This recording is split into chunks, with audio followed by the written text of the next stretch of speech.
Takes a second.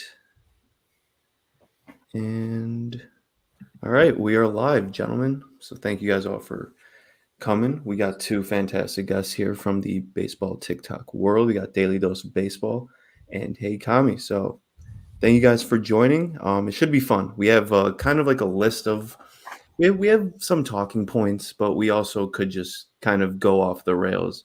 Um, whenever certain situations come up. So I think it would be appropriate to start since we all have a different, team that we support. What would you give your team as in a grade in terms of their off-season moves? We can start with Jack and then go to Hey Kami, and then me and Joe, we can give our opinions. So going into the offseason, I for some reason had high expectations because Mike Elias said, "Oh, it's only it's up from here. We're going to make a bunch of we're going to be active in free agency." Is essentially the message he was portraying, and we were exactly the opposite of that. We were not active in free agency. We replaced players that we lost in free agency with similar players. We replaced Rougned Odor with Adam Frazier. Okay, fine. That's nothing, super horrible. I mean, it's not a great fix. It's a temporary fix, but fine. We replaced Jordan Lyles with Kyle Gibson. Okay, fine. I wouldn't call that being active in free agency. I mean, I really was expecting us to sign, Carlos Rodon, or at least try to make a push for him. I think he'd be a perfect fit for Baltimore, especially, considering the giant left field wall we have. I mean, that's, going to steal a lot of home runs away from opposing, righties who like to pull. Um, and it's just a very appealing place for pitchers now. So I really thought we'd be active in trying to sign him. We weren't. For some reason, I thought we could try and maybe make a pitch for DeGrom. Of course, we didn't. So I'm not super surprised we didn't do anything. I'm very used to, my Orioles kind of disappointing me. The last few seasons, we've obviously been in a rebuild, so I really haven't had any expectations. And the one time I did, in like for the first time since like 2016, that's what happened. So I'd give our offseason a D. I'm not gonna lie, we didn't make any major moves, but we did. I'll give us a C minus. We didn't make any major moves, but we didn't do anything to completely derail the season by making some awful signing or some awful contracts. So I'll give us a C minus. Yeah, no, I think that's fair. Hey Kami, do you have any as a AL East partner to the Orioles? Were you surprised by their lack of, I guess, big time moves, or are you kind of, did you kind of expect this? I I think the Jays have pulled the trigger a little quick on the way that they've tried to bolster that youth core. Hmm. And when I look at Baltimore, I am like deep in my heart terrified of the young core of talent that are coming up. Like just petrified.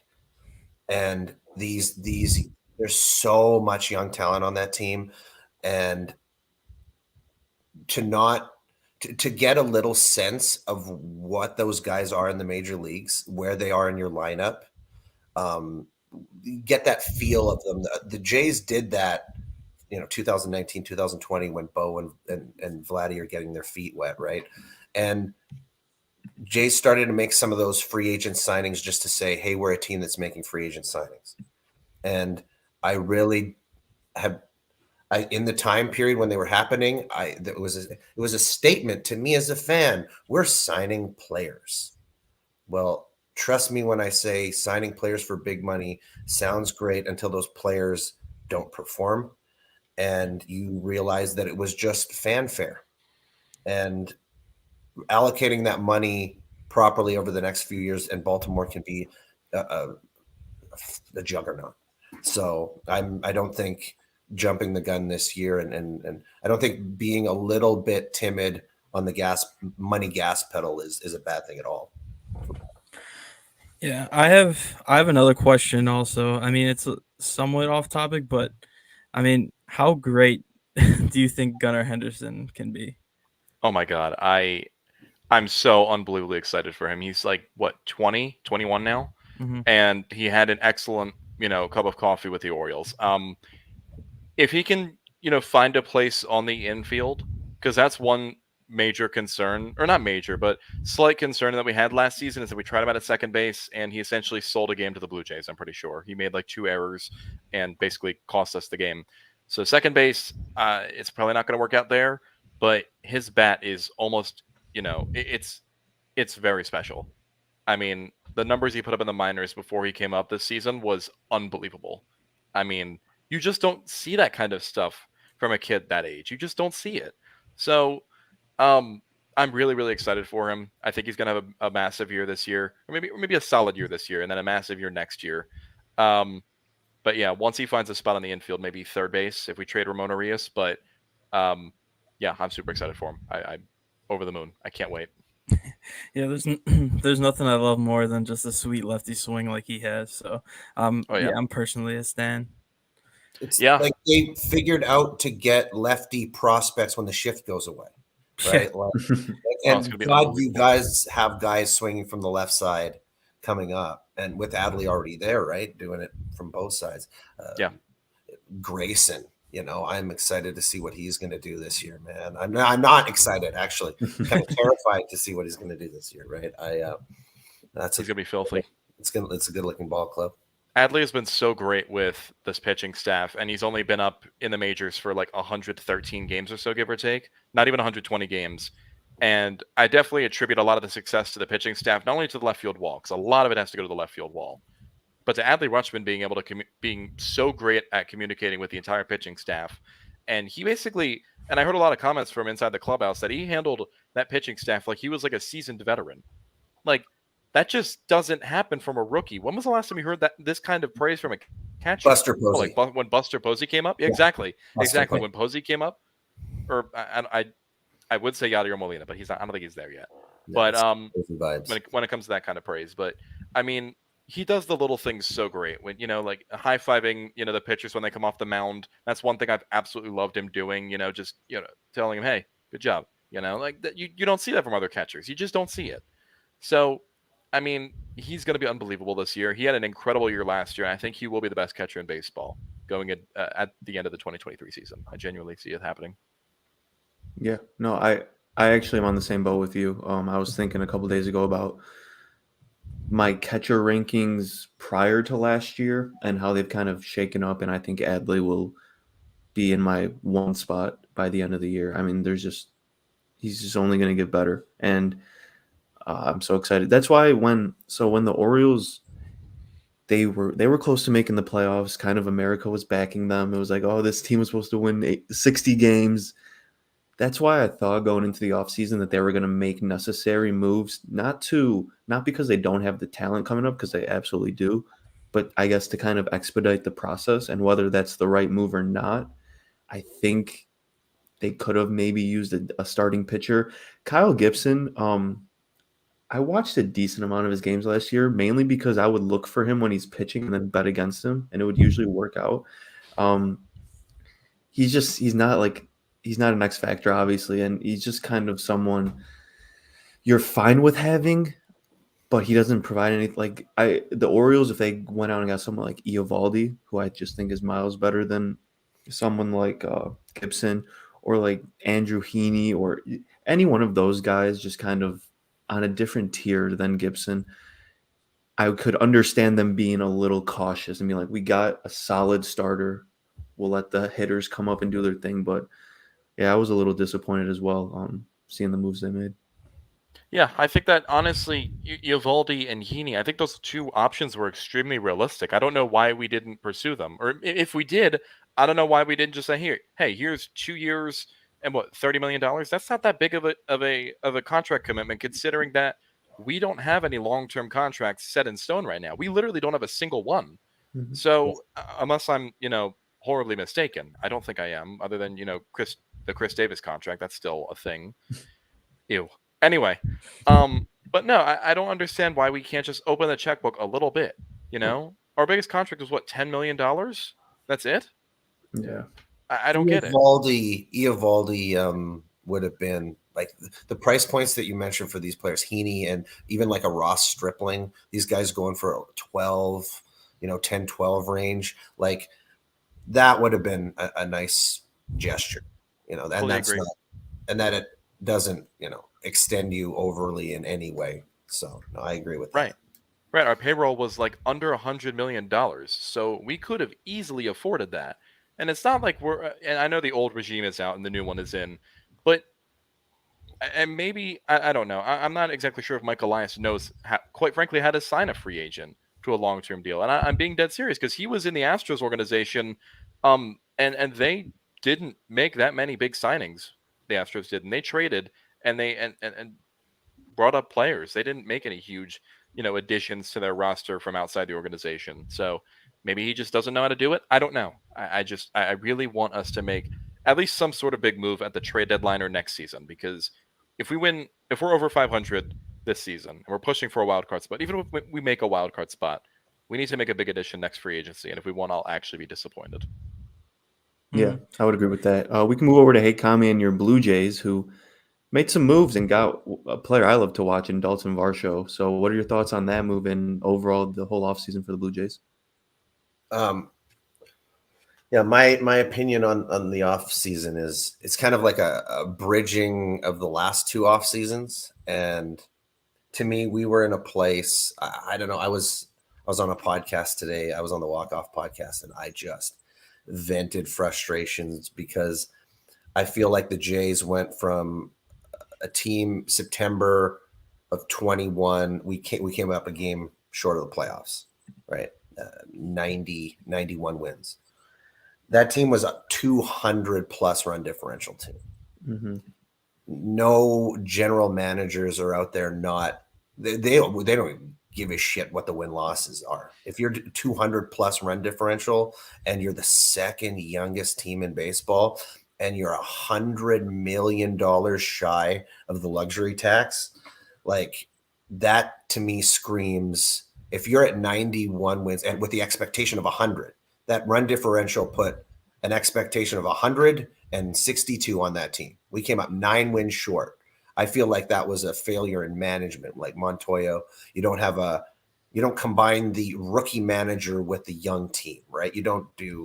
That doesn't make sense to me. So in that case, I feel like we had the team that had every piece that said, put money in this, invest in this now, solidify this, and push this forward for the next 6 years, and that's your World Series window.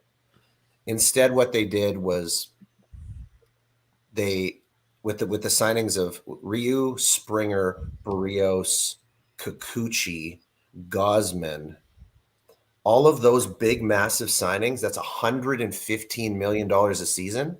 In 2022, that brought the team about 6 WAR. Mm-hmm. 6.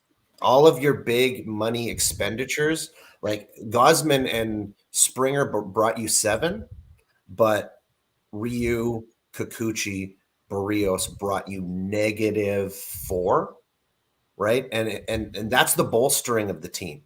Okay, so gone is your Cy Young winner in Robbie Ray. Didn't match his Cy Young season, but a 3.70 ERA would have been a hell of a lot better than Barrios's 5.10. The amount of innings, this is a really weird stat that I kept track of. The expectations of innings that you put on those guys, Kikuchi, Barrios, Gosman, and Ryu, those 4 guys came up 240 innings short of your just basic expectations of what innings they would pitch last year. So to take the approach to bolster your bullpen because you feel like your bullpen is inadequate makes no sense when your starting pitchers lacked 230 innings just from the average they should have put up. If they did slightly better, it'd be better, but just the mean average, they came up 240 innings short. That's why your bullpen was weak. And then you tried to subsidize you took away from your offense. Your team's off the 870 run offense. You've chipped away at it. You've lost Simeon. You've lost Teoscar. You've lost Gurriel. I like Varsho, but I like Varsho with only losing one of our corner outfielders who's on his walk year. What happened with the Yankees and their corner outfielder in his walk year last year? MVP division. Okay. And we lost Gurriel and Teo in their walk years. We want to get something else. You want to get Varsho in, right? He's going to save you 19 runs defensively. Okay, that's That's cool. Teo plays 155 games. He gets MVP votes. He gets 35 home runs. He knocks in 110. I don't care. Reggie Jackson balls 2, and then he hits 3 home runs in the World Series, and you don't give a shit about the defense, right? Corner outfield spots are not the place that you should be.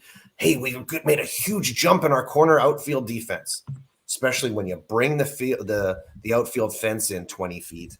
I'm lost. So, like I said, this combination of 2 years of off-season moves where you went from 2 in the power rankings to 9th, and you spent $80 million to do so.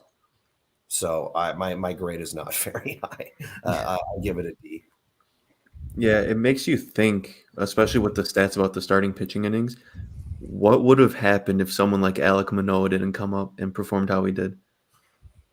Dude, he comes in and aces out of nowhere. There's no way you had the expectations that Manoah was going to come up and put up the last 2 seasons, his rookie year, and then full on ace last year. And now the expectations of having to he has to do a 2.80 ERA. He jumps to a 3.30. This team's not winning 5 more games, and they're struggling with 500. If you lose one of these arms, one arm goes down. Gosman goes down. Barrios goes down. Somebody goes down. This team is struggling to get to 500. Yeah. What about Nate Pearson? I'm just out of pure curiosity. Whatever happened to him? We don't talk about him. The issue inside is that he was throwing the ball 100 naturally, and then they tried to do mechanical changes on it. I don't understand. Well, nobody really understands why you would go and change your, he suffered a few injuries, but then he tried to change his mechanics, and free and easy 100 became everything he's got to get 98. And it's just like there's all these great ways to push yourself and get velo, but if you're a 20-year-old, 21-year-old prospect who's hitting 100, your goal should not be to get to 103. Your goal should be to harness 100. And I feel like his goal on this team was to hit 109 miles an hour, and he has suffered for it ever since. Yeah. Yeah, that's unfortunate. I remember, I think a couple years ago, I was playing MLB The Show, and he had his own card that was really good. And I'm like, oh, I like this guy. And I started using him in the game. I'm like, I can't wait till this guy comes up because, he's winning me games on the show. Can't wait for him to pitch. And yeah, it just hasn't panned out yet. So I don't know what's going to go on with him. But he doesn't have the outlier fastball anymore. Cheesy. It's just cheesy now. It's not outlier for one. Yeah, no, that's unfortunate.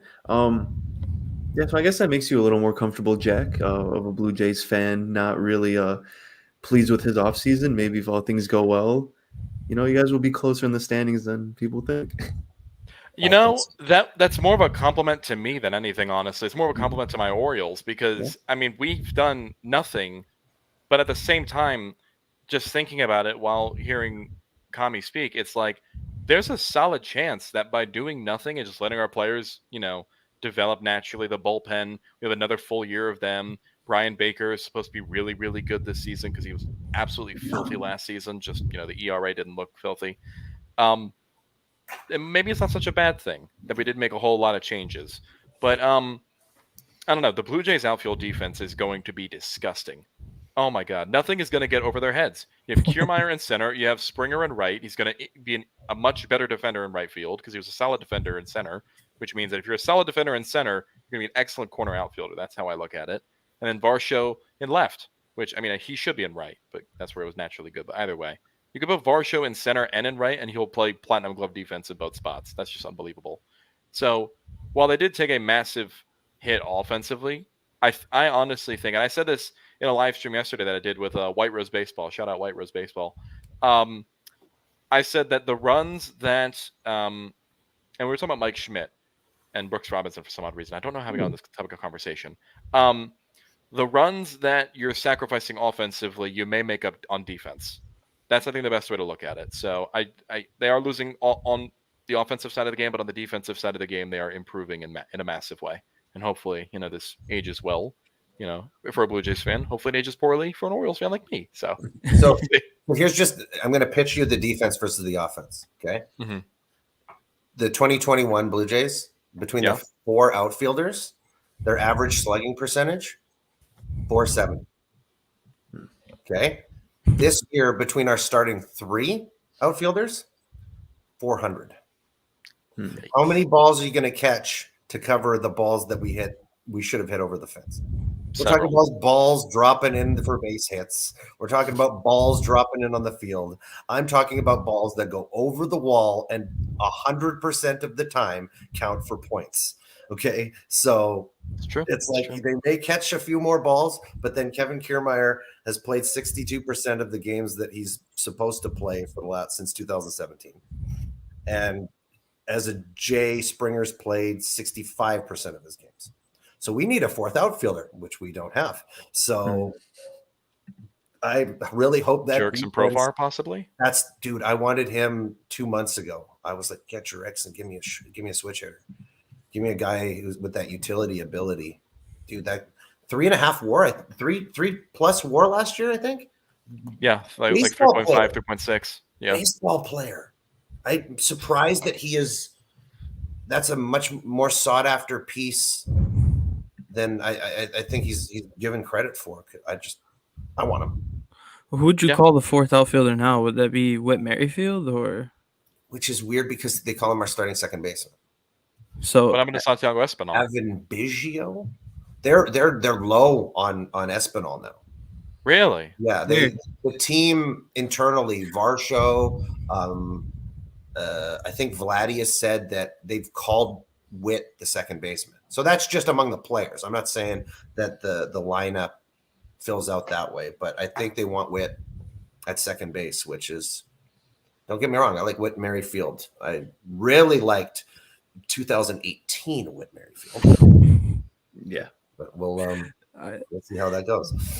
For a positive, I do think their infield is pretty solid, and I think they have some decent depth going around with Kevin Biggio and Brandon Belt, and obviously the main starters. So I think that is a pretty good part of their team, but does it make up for the losses? I'm not sure. And they do have a good catching tandem, even though they got rid of Moreno. So my last pain that I'm getting, my last grievance is that we are arguing in arbitration right now with Bo for $2.5 million. He wants $7 million. He wants $7.5 million. He says, you know what? I led the league in hits back-to-back years. I've had back-to-back years of 300 total bases. I think that's pretty solid. You're paying Vladdy 15. I think I'm worth half of Vladdy. Is that okay? Is that a good? Do you guys agree with me? Sure. And they're like, no, you're worth 5. You're worth $5 million. You're worth 2% of the Blue Jays payroll in 2023, not 3%. You're only worth 2%. Idiot. Superstar, all-star, silver slugger, 127 career OPS plus idiot. You're only worth 2% of our payroll. If that kid walks, I may walk with him. The money that they don't give to Bo, where else would they put it? Where would it go? Don't you And just that's want pocket money in that baseball terms. I'm relationship? sorry. Don't you just want to? That is pocket money. Bo, before this contract, right now in Major League Baseball, has made $2.9 million playing baseball. That's including his signing bonus. Okay. We've had him since 2016. It's now 2023.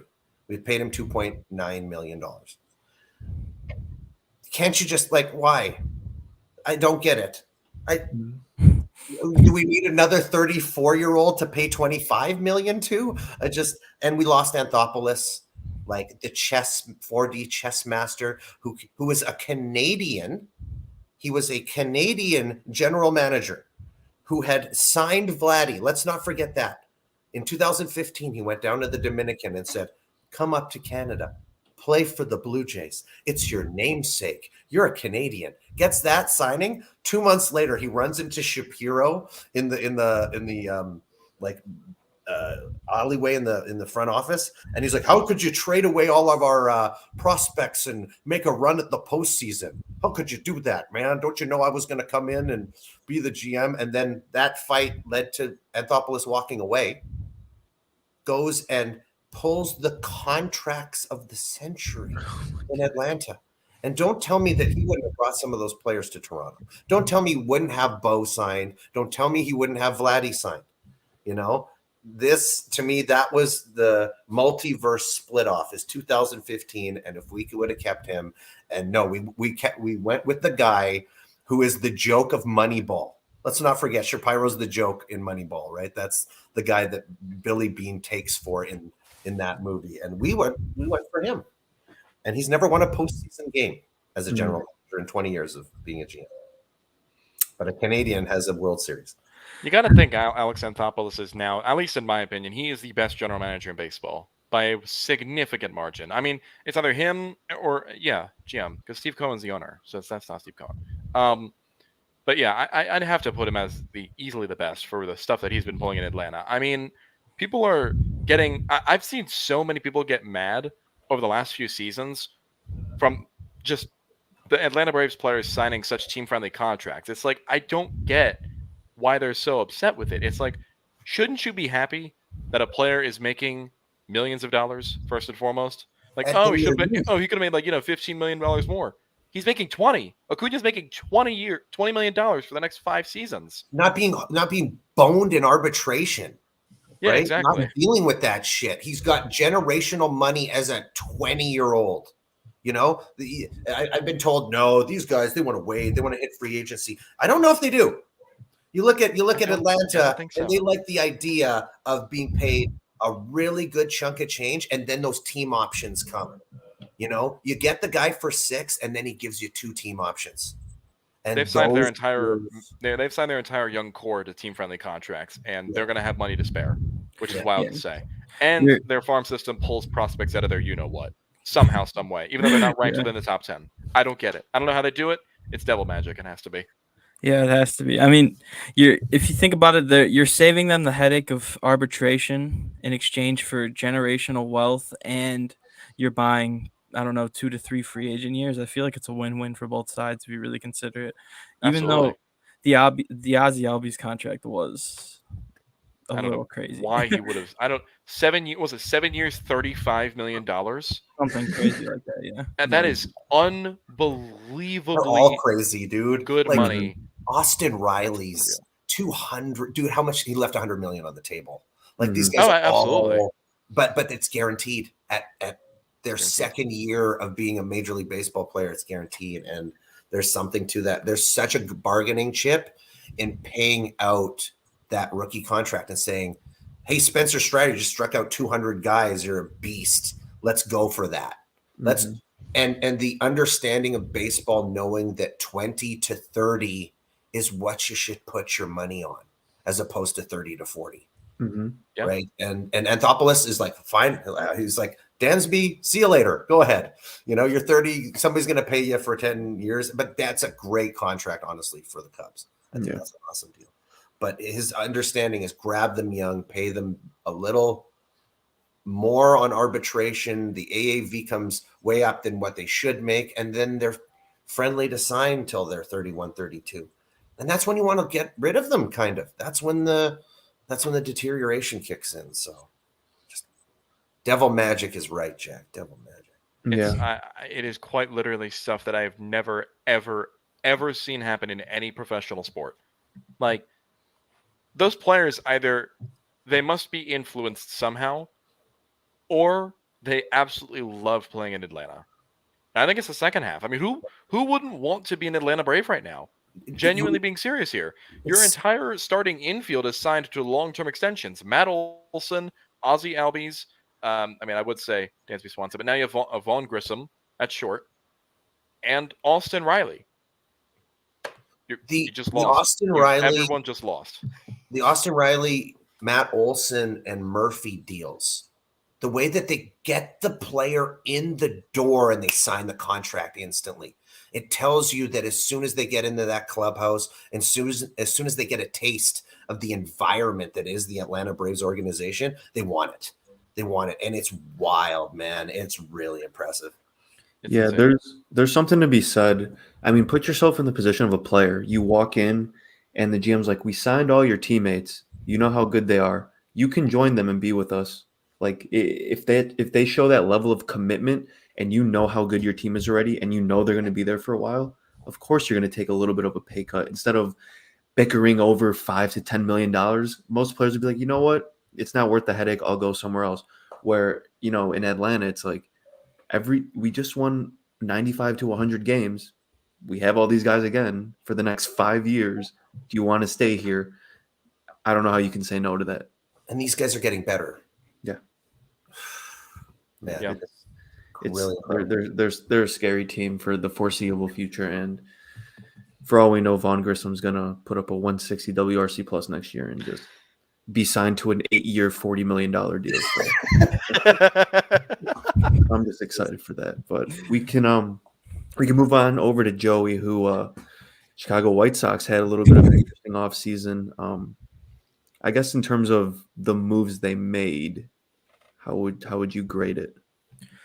Well, I guess the Benintendi signing is, I mean, I've seen that's pretty polarizing for many, just because he's not the most, I don't know what to call it, but he's not anything special as a player. But at the same time, I think he fills a need. I think he does what he has to do. I don't think he does anything spectacular. I think he plays okay defense.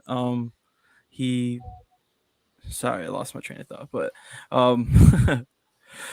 he hits the ball at a decent rate. I mean, he makes contact. He doesn't lift the ball very much. He's more of a line drives hitter, and he kind He filled of the need for you guys. yeah, even though it wasn't exactly. the Like I'm star. trying to find a way to spin it in a positive way. Besides, he fills a need.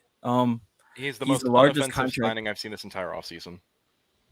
It's What, such can an you repeat? unoffensive move. At least, I think the best way to describe it is like it's a very unoffensive move. You know what you're Yeah, going to get with him. He's going to be a solid offensive player, excellent defense and left, and you somehow signed him to the biggest contract in team history. I don't know how. I didn't actually realize that until I read that somewhere else. Like that's crazy to me. You would think that like that would be something that the Pirates would do. You know what I mean? Like you would think that would be a stat that they would have, but no, it's a big market team like the Chicago White Sox where they just don't they won't budge on spending money. I know their payroll's in the top 10 right now, but it's all contracts that they got for a bargain with young players. That's what's filling up the salary cap, or not the salary cap, but just the budget in general right now.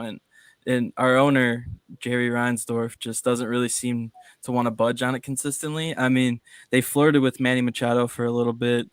They flirted with Zach Wheeler. I mean, but did they land yet any of them? No. So it's kind of hard to give them credit for that. But at the same time, they went out and made a move that I liked. Obviously, considering the circumstances, my stance has changed. But Mike Clevenger, I mean, I wanted to give that move like a B at first. Honestly, I thought he has the potential to rebound and maybe go back to his old form. Maybe not quite all the way, but I thought that he could give league average at best. I mean, at worst, I think his stuff's just too good for him not to bounce back. Personally, I know he's lost a little bit on his fastball, but at the same time, I still see it in him, honestly. But besides that, I mean, they're expecting a lot out of Oscar Colas, which is a prospect they have coming up. He's very solid, but at the same time, what can you expect from a rookie who didn't play baseball for almost 2 years? So, I mean, he played last year, but he's still got to get his feet wet a little bit. So, I don't know. They still haven't filled out a second base. I mean, they're probably going to go with internal options, which is typical White Sox. I mean, it's super annoying, but I mean, they got Romy Gonzalez, Lenyn Sosa. I don't know if you guys are familiar with them or not, but they're not very known names. I mean, No. You don't really expect, they weren't really highly regarded coming up or anything like that. And then you got guys like Yohan Moncada, who is my favorite player on the team, I will say, but he had a 76 WRC plus, I believe, last year. So, I mean, he's making upwards of $25 million next year, the year after. So, I mean, this team, I don't want to say they're in shambles, but it kind of feels like they're in shambles after what's going on with Clevenger and the Liam Hendricks news, which is really unfortunate, obviously. So, I don't know what your guys' thoughts from the outside are, but yeah, I mean, I'd probably give him a C, just not downgrading them for the Clevenger news, obviously, because they didn't know that was a thing until after they signed him. So How do you feel about Andrew Vaughn moving to his natural position at first base? I assume because the scouting report that I heard on him before he made his major league debut was that he's like a Gold Glove defender at first base and will provide you excellent offense. So you think we're finally going to see that? How do you feel? yeah, I think he's fine at first base. I don't know if he's quite like Paul Goldschmidt level at first base or anything like that as far as defense goes, but I think he's definitely solid as far as defense goes. But as far as offense, I think the sky's the limit with him. I think his plate discipline is very solid. He's more of a line drive hitter than a home run hitter, though, personally, which is fine with me. But at first base, you like more bombs. What I think he had definitely had under 20 last year. So He had 17 home runs, 28 Yeah. doubles, OPS Yeah. plus of 111. So he was good. yeah, he was good. I mean, he did skip most of the minors, so it is going to take some time with him. But I think next year you could definitely see a breakout from him. I think he's definitely a sleeper. But besides that, I mean, he's like one of the few bright spots I have on this team. I mean, Tim Anderson is Tim Anderson. Obviously, you know what you're getting out of him. Can Eloy Jimenez stay healthy? Can Luis Roberts stay healthy? It's just a team full of question marks. And I hate to bring it up again, but with the Clevenger thing, if you knew this was the case before you would have signed him, obviously you wouldn't have. And they could have easily brought Johnny Cueto back for just about the same amount of money, obviously probably less, but it's really disheartening. I think the bullpen will be fine overall, but the lineup can it be better than 14th in the league? Because I'm not so sure. If everyone's healthy, I genuinely think the White Sox can win the division once again. That's again if everyone's healthy, and that's a lot of ifs with Lucas Giolito completely changing around his mechanics back to what they looked like when he was a National. And if you remember anything about him being a National, he wasn't good at all. And earlier in his time in Chicago, because I watched a lot of Lucas Giolito because also he's on the Chris Rose rotation on Jab Boy Media. He's great, love him. I watched him pitch against my Orioles, and he threw 7 innings. So yeah, that was fun. But no, he's completely changing around his mechanics, and this could either be a very good move for him, or this could be the worst possible outcome. So, assuming he's healthy and pitches well, Kopech pitches even better than he did last season because he had a very good start to the first half. If I remember correctly, a slow second half. Yeah. And if Dylan Cease once again throws another season that he did, that's a disgusting top 3. So, Yeah. With Giolito, obviously you said he's reverting back to what he did before, and that does scare me a little bit. But what he is doing differently that he did last offseason was he gained 20 pounds of muscle, 20 plus pounds of muscle last year, and he kind of called it a failed experiment. So he is leaning, he's getting more leaner, and hopefully that makes him more dynamic on the mound. And maybe the mechanic change could be proved to be a mistake, but I'm hoping that with the tinkering, he can change up just the small things, because he's on the brink of being good again. Like, he showed flashes last year, but he just could never seem to find it when he needed to, if that makes sense. Like, he would go 3 to 4 innings and look like Lucas Giolito typically does, but then there would just be that one inning where he just seems to give up a few bombs and he would lose all composure. So I hope to see a little differently out of him. But besides that, I mean, is there any hope for Yasmani Grandal at this point? I mean, I want to say yes, because last year was such an outlier with him. But at the same time, it just all reverts back to health. Like, his knees, I mean, his knees have been bad since he came here, basically. And I don't like whose knees ever get better, like, especially when you're aging like that. Like, it just never seems like that when you're 30, getting up there in the 30s, like, where to, like, can you just get a transplant or something? Like, I don't see where it comes from. Get a knee replacement at this point. Yeah, exactly. Like, talking about him like he's 60, but it feels like it at this point. He hasn't played more than 100 games in a season as a White Sox. Yeah, in 3 seasons and 3 seasons, 2 full seasons because 2020. yeah. But That's got to before the be production was unbelievably there, but disappointing. yeah, I mean, I don't call the contract a mistake because they spent money. So anytime they'll spend money, I know even if it's for the wrong reasons, it's still a win in my book just because it shows flashes of being like, oh, maybe they'll turn into the Mets all of a sudden. But I mean, it's tough. It's tough out here as a White Sox fan. But I mean, I get I it. feel like all three of us have had the same tone talking about our own teams. Yeah, and it makes me feel a little bit better knowing that like I'm not alone in feeling this way about my team. I mean, obviously, I'm not in the same boat as Joel, who made the postseason, and we're not going to talk about it. We're not going to talk about it. I promise I'm not going to mention it because I like, for some context, I Joel and I have this ongoing back and forth banter where I'll mention something bad about the Blue Jays, and somehow, some way, it'll get back around to the 2016 wildcard game. Orioles, Blue Jays, Yeah. Ubaldo Jimenez, Edwin Encarnacion. Zach Britton should have PTSD been in the game. and immeasurable pain is all I feel.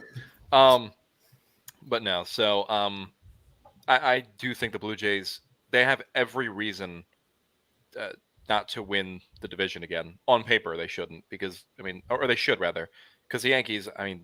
And I know I'm a notorious Yankees hater on TikTok. I'm just a critic of all teams. They just give me more reasons to critique them. But no, the Blue Jays should win the division. I genuinely think they should. But again, Eli though, we got to talk about the Cubs.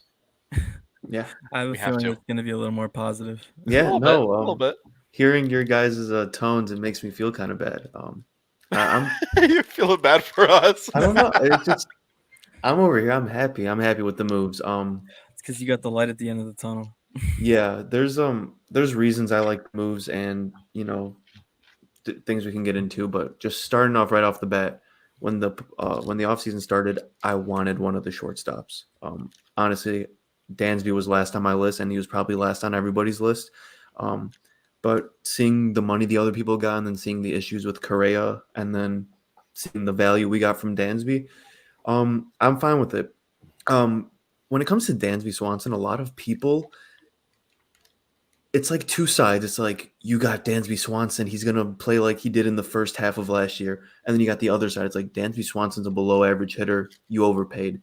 And I'm kind of more in the middle ground where Dansby Swanson him and Nico Horner form probably the best defensive middle infield in baseball, if not the best, and it's top 2 or 3. So the defense is not a problem. The hitting in the second half of last year was kind of a problem, and he does strike out a decent amount. So I'm kind of optimistic on his performance. I don't think he's going to put up a 130 WRC plus, but I can see a world where he puts up 115 and 25 home runs with exquisite defense. And for $26-27 million a year for what these other guys are getting, feed me that all day. And then addressed some starting pitching needs with Tyone, who's pretty much the definition of average. And for the price we got him at, less than Taijuan Walker, I'm fine with it. He's not spectacular, but he doesn't give up hard contact. And that's exactly what you want when you have a middle infield of Dansby and Nico with 2 other Gold Glovers in the outfield with Bellinger and Ian Happ. So I think he'll be fine. He'll probably be around a 3.8 to 4 ERA. That's fine. I mean, obviously I would prefer better, but can't really do anything there. And we got some first baseman, Mancini, I'm really excited about. Hosmer, not really. I really don't know why we got Hosmer if we were going to get Mancini, especially with Matt Mervis coming up, who he probably won't even start in the major leagues now because they're probably going to try to manipulate his service time, which is unfortunate. But once he does come up, I think Mancini and Hosmer make a really good DH platoon because they both hit well against what the other person's not. And I don't know if that's actually kind of sad now that I think about it. I just said Mancini and Hosmer is a fun duo. Okay. Forget about that. I just saw the disappointment cover your face. Yeah. I mean, Mancini. I want to talk about Mancini for a second. Obviously, Jack, you know a lot about Mancini. Take care of him for me, please. I forgot about the exact number, but because of that left field wall, he would have, I think, hit like 6 or 7 more home runs at Wrigley. than Baltimore, and he provides It's about right. Yeah. some of the pop we need. We don't have too much pop, and I think that would be a really good thing to do. But I could talk about the Cubs for like an hour, but overall, we got like a decent amount of guys that I like to at least not suck. And I'm probably way more optimistic on the Cubs than a lot of other people. But I think this shapes up well in terms of potentially going off or going out and getting a really good starting pitcher next year on the free agent market. Because there's a lot of good. Forgot him off the top of my head. I know Yu Darvish is one of them, even though he's super old. But like guys in that realm, they're free agents next year, so could be an interesting way to go about it. But A Yu Darvish Chicago Cubs reunion, that'd be fun to watch, wouldn't it? Now. he's one of my favorite players ever. He's such a sweetheart. I love Yu Darvish. But Potential I'm Hall of curious. Famer? Who knows at this point? Yeah, we'll see. I mean, he's probably the first pitcher in this generation to throw like 10 different pitches. At least when he was with us, he had like 10 to 12 different pitches and different variations of how he gripped it. But no, he's awesome. But from an outsider's perspective, I'm curious because to be honest with you, probably 80% of the vibe I'm getting from outside people are like, okay, the Cubs did this, but they suck. What are they doing? And my response to that is, don't you want a They're sucking team- less now. Yeah. Don't you want a team to spend to get better? Like, I don't know what's going on here because if they don't get anybody, you say, why didn't they get anybody? They suck. And then now they're still not going to win the division. Why'd you spend money? It's kind of like, what do you want? So I'll go first. I think with the Cubs, they definitely made all the moves they needed to make. I mean, with the shortstop market, you had all four options are all excellent starting options. I mean, there's no denying that. I think Dansby definitely was the weakest of the bunch. He had his second season with a WRC plus above 100, and the season that he did have, it was really good all around. He was a very good player all around last season, defensively, offensively, on the bases. He was great, and he's mentioned how X amount of times, like multi in the double digits now, how excited he is to be a Cub. So I think he's definitely going to play very well. I will say, and this will sound really pessimistic coming from me, and there's nothing new there. I don't think he's going to. I think we've seen peak Dansby right now. I think we're seeing him at this moment. I don't expect him to get any better or significantly better. And if he does, I would not complain one bit because I do love Dansby Swanson. I don't think he gets worse though. I think what you saw last season, I think that's. I don't want to say his baseline. At least that should be his expectation, but that is what I think he was projected to be. You know, he's not an offensive superstar, but a defensive wizard as well. And 25 home runs, 80, 85 RBI, at 110, 115 WRC plus. That's I'd take that shit all day. Absolutely. With Taillon, I mean, that is, I think that was a little bit overpay. Was it like 4 years, $64 million? I think. yeah, 68 maybe. You're probably right about that, actually. We'll meet in the middle. We'll go 66. Sure. For the most mid starting pitcher in the league, and I'm not criticizing him at all. He's quite literally had an ERA plus of 100 in the last 2 seasons, which is so odd to me. That is so strange. I love it. He's the most unoffensive pitcher you can add to any rotation. You know what you're going to get with him, and he's not bad at all. But he's not like an ace, so he's fine. He's fine.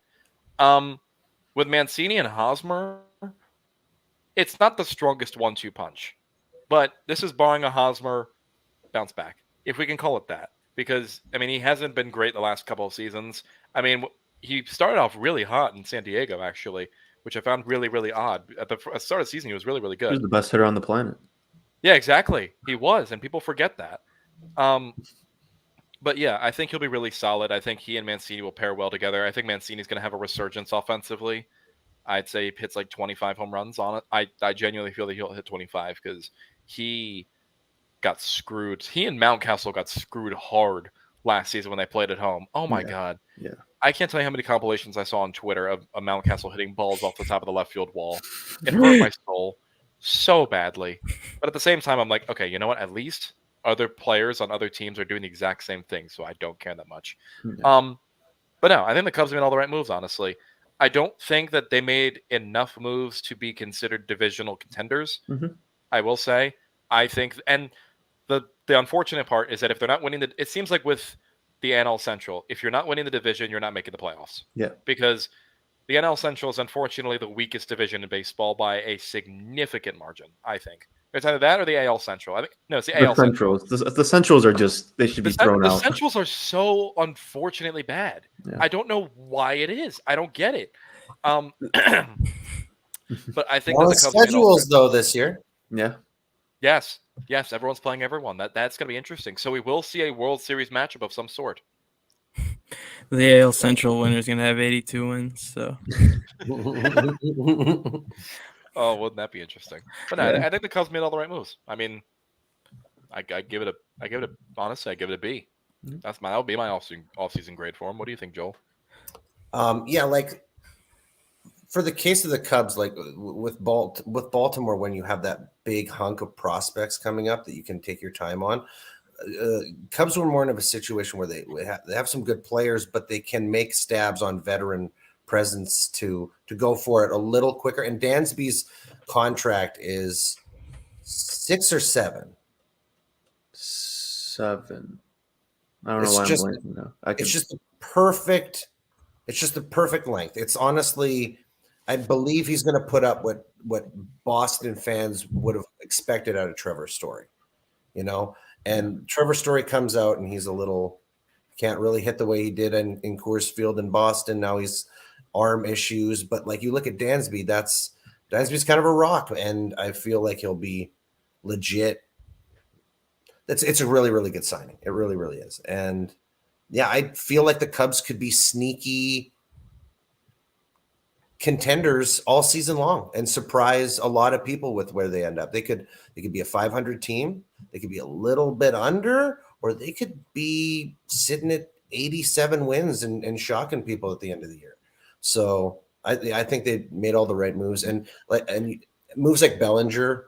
If you figure Bellinger out on a 1-year deal, and Bellinger then says, "Thank you for figuring me out," and signs long term, and you magically pull the right pin on an MVP talented player like that move could end up paying off. There's potential there for a talent to reignite, and you've got, a core player that you've, brought back from the dead. So there's potential there that I think they made all the right moves as well. A solid B+. Mm-hmm. yeah, I tend to be around that area too. I think they're in one of the two spots that you would like to be in Major League Baseball, which is either having a direction or your window being open, because no one likes to be that team in limbo. So I think them having a direction is just step number one. No, Right. I wouldn't say that with the Orioles. I feel like I'm in limbo right now because even though and I'm not going to make this about me real quick, but even though we do have a ton of prospects on the rise and a plethora of top 10 of top 100 prospects, which I could have never imagined myself saying that in like 2017, 2018 when we had no direction. I still don't know what we're going to do. I don't know, because we were above 500 last season. Very glad. But we didn't make any moves to, get even better. Will we get better just with our players, developing? We could. We could see regressions because a lot of people did overperform last season. This is true. But I know the direction. I know the long-term direction. But the immediate direction, I don't know yet. I'm very nervous. I really am. To me, your identity is youth and being built on left-handed youth in the end of the shift, man. That's just, you're going in with the right offensive pieces at the right age, and defensively, the game cannot play to their strength anymore, right? And that, man, who knows what can happen there. I think your identity is beautiful, Jack, and then the money that you can then spend to bolster the players that do step up and take those long-term spots for you, man. Oh, dude, I'm scared, man. I'm scared. You say division win for the Jays. I'm worried it's going to be third, fighting for third with you guys. Maybe it's fourth. Oh, I don't know, man. I'm scared. Oh, don't get the fourth. Come on now. You and I both know that ain't happening. You're beating the Rays. Come on. We know how good we know how unbelievably smart the Rays are. But I don't see them winning over 90. I don't see them winning over 90. They were really hurt last year. They were very, very hurt last year. Rest in peace to Wander Franco. He's Still not can't- dead. He's just on the IL. He's just on the fucking IL. If that man can stay healthy, do we ever? And this is just a general question. I know this isn't my podcast, but I do want to ask this kind of question. If he stays healthy for a full season at any point in his career, does he win an MVP or two? He has it in him, in my opinion. I could definitely see it. I mean, he's I'm so excited. young. I mean, he's got the time, that's for sure. Got the contract too. Yeah. I feel like him and Adley have the same, like that same. They're defensively switch hitting, young, and they put it all together, and you're looking at 9 war seasons, right, where they're battling each other for MVPs. So I cannot wait. yeah, man, I'm so excited. see, once again, Tampa Bay is a team that's able to lock up their prospect long term. How come Tampa Bay can do it in the Blue Jays? I'm just this is just a falling into a pit of despair right now, Joe. Not gonna not to keep piling on, but the White Sox did that a lot too. Oh, that's right. They did. Oh my god. That's like the only thing they've done right is locking up Eloy and Robert. So They did.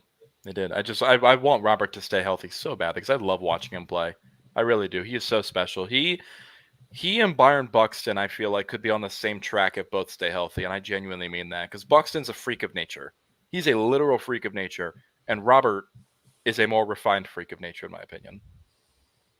yeah, That's how I look at it. yeah, I'd say Buxton's better at this point, but he's also way older, so it's Yeah. Put up a 4.0 WAR in like 92 games. I don't know how he does that. That's I just wish for league-wide health in 2023. Yeah. I just want honestly, I don't even care if it's my rivals. I want to see everybody healthy, the game at its fullest, most beautiful, nobody injured. That's what I want. I don't care where the Jays finish. Just give me a beautiful year where the stars are all out. You know, Acuna's not hurt. I want to see Soto, Acuna, Tatis, Guerrero Jr., all of these guys healthy and propelling the game forward. Health is all I can pray for. Amen. For it as agreed. well. Yeah, one person I'm really excited about is Tyler Glasnow, coming back from I was injury. just gonna say him. But Yeah. of course, they have Shane Baz out now for I think the whole year.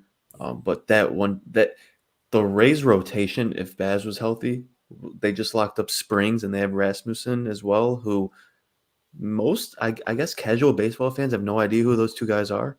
They are very good. The Rays did something with them. So That's why I'm scared. Rasmussen is terrifyingly good. yeah, Imagine a 1-2-3-4 healthy. Actually, no, 1-2-3-4-5 really. Of Shane McClanahan, Tyler Glasnow, Shane Baz, Jeffrey Springs, and Drew Rasmussen. That's horrifying. Are you kidding me? That's 5 aces in a rotation. Yeah. And there's something so much to be said about you look at the 1-2-3 and the 1-2-3 and what they give you, but in a regular season, you have to look at the 4-5 and what they take away. Right. And when you look at, I'm worried in Toronto that you're looking at a 4-5 of Barrios and Kikuchi, who have matching 5 ERAs and take away any little bit that Manoah and Bassett and Gosman can get you. It's instantly thrown away when 2 5s come following in the back end of a 3.2 or a 3 flat ERA. It's just all thrown away. Right. And when you look at Tampa, there is no guy on that rotation that is that 5 ERA guy, and there never has been. So, man. It's true. I think we had a really good conversation. As we kind of wrap up, I kind of want to just go into just like, I guess an award prediction, but more like a hot take award prediction. So like someone who you guys think could win MVP that isn't just like, Julio Rodriguez or Mike Trout or Shohei Ohtani. Because I feel like last year, I mean, a lot of people would probably have picked Aaron Judge, but on the NL side, I don't think Paul Goldschmidt was universally picked to win the MVP at the beginning of the year. So there's been some surprises. Absolutely. In the AL, I mean, if someone doesn't put up another historic season, it's probably Shohei Ohtani, assuming he's healthy. But assuming it's not him, who are some guys that you're just really high on this year? That's a really good question, actually. I'll go first. I think Rafael Devers is due. I'm Yeah. I'm a huge fan of him, and I think he's just only going to get better. Yeah, he's young. Personally. He's got the contract, and you Take know, the shift away. Yep. and you take the shift away. Oh my God, I didn't even consider that for a moment. I keep forgetting the shift is gone. He's going to be unbelievable. Yeah. Same with Corey Seager. Oh, Oof. I could say Corey Seager. That's a good pick. That's definitely sneaky. We He's could projected see, to take and a big jump.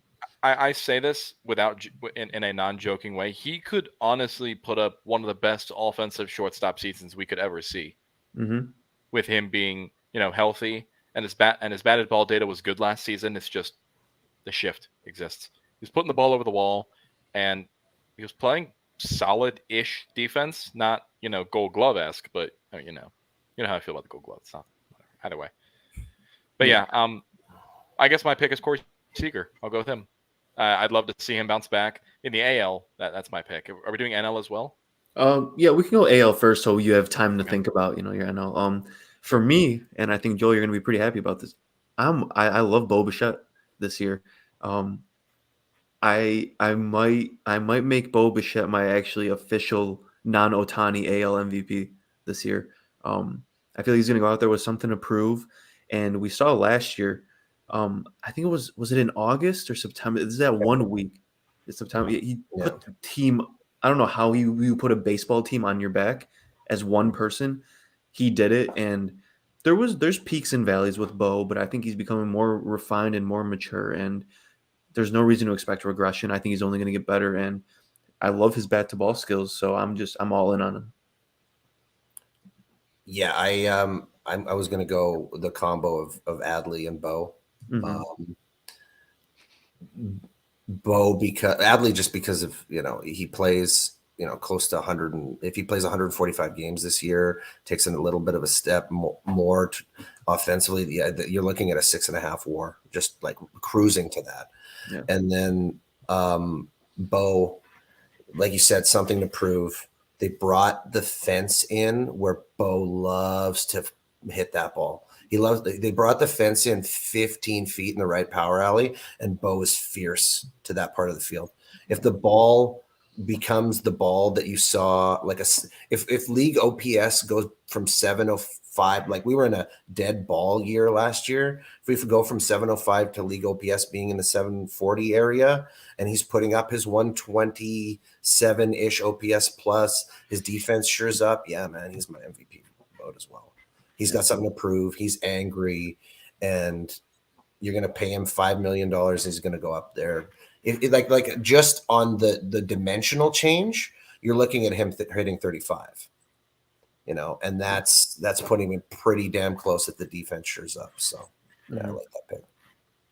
Yeah. All right. As we move into the NL, I'll give you guys a little more time to think. This has been probably my pick for the last month or so. And I picked him to win MVP last year, and it didn't work out. But I'm going back to him because I think he's fully recovered, and I think he's going to just absolutely mash. And it's Ronald Acuna. It's not like a sneaky guy, but I think he's legitimately going to be like the best NL outfielder stat wise this year, at least close on par with people like Soto and Mookie and them. I think he's just going to officially be back. The Braves team is going to be firing on all cylinders, and I'm all in on him. And I'm more picking this, A, because I believe in it, but B, I just want to see him play like fully healthy. Ronald Acuna Jr. is the ceiling of him is the best player in the league. Mm-hmm. And I think people forget that when you tear your ACL and are above average. People say he had people would say he had like a down year, but he was actually like an above average baseball player. So yeah, exactly. His down year, and same thing with Juan Soto. He received kind of the same treatment, but not exactly because he didn't come off an ACL tear. But like his down season was a regular starter, not an all-star, but like a solid starter. Yeah, and I really do want to see the the debate reignite of who's better, Juan Soto or Ronald Acuna Jr. I want to see that debate reignited in the worst way possible. Absolutely. Acuna, it's not like the power took a dip, but it's not like the power took a dip in a way where it wasn't still on display. Mm-hmm. He had that ball where he fell to the ground like 440 or some shit. Yeah. So like it's still there. It's just that coming off of that type of insane surgery and that recovery, and he comes out wheeling and dealing on the base paths, which he didn't need to do. He's like, limited time. I think he stole 28, 29. He's like, my legs aren't gone. I'm fast as I've ever been. And to me, the power is he's got power to all fields. He is like his home run derby, when he sits there and wherever the ball's located, he blasts it there because there's no part in the field that can contain him. He is just something to watch. Yeah, no, man, Acuna's beautiful. Yeah. I'll go next. If this one's, I don't know if it's what you guys would think about it. Maybe it's a little out of left field, but I'll go Michael Harris. I think that if he can just walk a little more and cut down the swing and miss, I think that he's golden. He had an 850 OPS as a 21-year-old. So, I mean, his defense is elite. His arm strength's elite. I mean, his batted ball data is great. It just really comes down to the walks, and I see no reason why he couldn't be a 30-30 guy with elite defense and get some votes. That Braves team is so good, man. Oh, Yeah. He should be a top 10 outfielder for the next decade. I really do believe that. Him, Soto, Acuna. Two outfielders with 10 tools. Like, what is that? So good. So good. My pick, combo is just. I think Soto's due to win one at some point. It's going to be next year. I think it happens, honestly. I mean, same thing with Acuna. He was kind of receiving this treatment as well, where it's like, oh, he had a down season. The people who say that, I don't want to call them like silly for not looking at his numbers, but like he put up a 145 WRC plus last season. 145. He was 45%. His batting average was like it was like 240-ish, but his on base was over 400. Yeah. So he offsets the low batting average with the high on base. That's fine with me. Yeah. You know, his slugging percentage obviously isn't up there, but you know, if he improves his defense marginally, because he has such a weird trend going where he will swap seasons where he'll have good defense one season, awful the next season, good one season, awful the next, and there's no in between. There's no mid defense. It's either he's good or he's bad. So this is the season in which he's due for good defense, even though he was a Gold Glove finalist last season. We're not even talking about that. Mm-hmm. I get way too heated when I talk about that. but I think he's due to win the NL MVP. I really do believe that. I think with either Tatis batting in front of him and Machado batting behind him, or Bogarts batting behind him, or Cronenworth batting behind him, that is an unbelievable lineup. Unbelievable on paper. And I think he's the best player in that lineup. I think he's the best player on that team next season. And I think he's due. I think he's going to win it.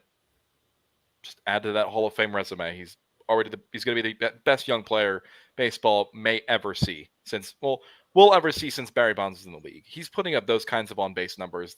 Just maybe not that kind of, slugging percentage number, obviously, but still, he has an eye like no one else. Truly. Yeah. He's an unbelievable talent, and I cannot believe that people don't talk about him more. I really can't. No, absolutely. I'm a Soto guy. I've had a take for the past couple of years saying by the end of his career, I think he's going to be a top 3 hitter ever, like consensus. Wow. I love the way he plays baseball, so I'm all bored with that. And they can't pitch around him because what are you going to do? Pitch to Machado? Pitch to Tatis? Pitch to Bogarts? Pick your poison. So I'm down with that. Wait a minute. Are they stopping the shift this year? I don't know. They might be. That was Soto too, right? Like, yeah. That is also Soto. Yeah. Yeah. He had 1100 OPS without it. Right. Like pops at 1200 season. I'm looking at his stats on Baseball Reference right now, and it's mind-boggling. He has a career OPS over 5 seasons of 950. That's 5 years. That is effing believable. Now move the defense out of the way, and move the defense out. Move him to you can honestly DH him full time, and he'd probably be still very good. I'd rather move the defense out of the way of him hitting. Oh right, yeah. Into less defense now, more room. Exactly. Yeah, I'm going to follow your San Diego thing, and I'll go with Machado. I feel like Machado's in his opt-out year, right? And I feel like with that lineup, wow, could he go off? And you know that the defense is going to be there. So, you know, this could be the best man. He's what, 29, 28 now? In his He's age 31 season, I think. Is he? Was he 30? Was he 30 last year? Don't know if Let me he's see. Hold on. I can verify real quick. That seems a little old. He probably might be actually. He is 30 right now, and last season he was 29 the whole year. He's going into his age 30 season. Okay. So, Which yeah, hang on, that's real quick. That is so odd to say because I've watched him my entire life. Basically, I've watched him since 2012. He was 19 when he came up. He's going to his age 30 season. been a That long is so odd. It's like a full He's childhood. spent 11 seasons in the majors already. What? We're Your getting old. boy. I'm so old. Hey, man, you're like half my age. Stop it. Oh, fine. I've watched him half my life. It's so weird to say. I miss him dearly, man. I really do. Yeah, I think it's his year. I think he's going to put MVP on the mantle, and those Padres are going to they're going to freight train and go right at those Dodgers this year. So Yeah. it's going to be exciting. The Dodgers should be scared. They should be terrified. Mhm. Absolutely. Well, I think we'll end it there. I really appreciate you guys coming on. I think it was a great conversation. Whenever you guys want to come on, more than welcome. Just to shoot Absolutely. us a DM or something. Absolutely. I'd love to come back on. We will end it there and